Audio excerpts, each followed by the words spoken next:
This piece, also known as the fairy reel, appears in traditional tune archives and in stories of enchantment by wee folk into Scotland and Ireland. It is told that if fairies play the dance, you are compelled to join in and cannot stop until they do. Dances of Donegal, collected by Grace Orpen, apparently gives a description of the dance that accompanies this. The arranger of this version, Matthias von Holst, was a professional musician in the Imperial Russian court before moving to London, where he owned his own music warehouse from 1814 to 1825. He was only a minor figure in the London scene, but his big claim to fame is probably as the great-grandfather of Gustav Holst. What appeals to me about this piece is the possible motivations behind Jane Austen collecting the sheet music.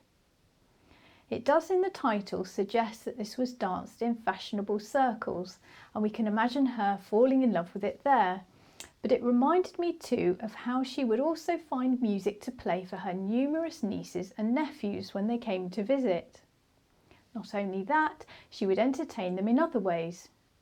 In his memoir, James Edward Austen Leigh tells us this: "As I got older, when cousins came to share the entertainment, she would tell us the most delightful stories, chiefly of fairyland, and her fairies had all characters of their own.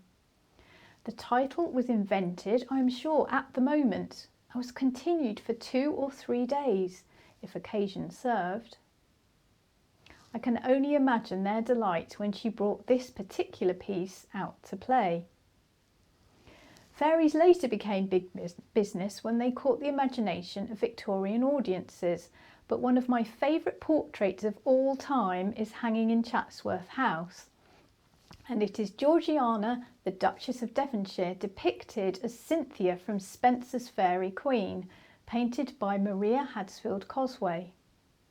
Rather than the usual stuffy woman in a large hat holding a rose type of painting, she's chosen to be a swooping moon goddess. Who wouldn't?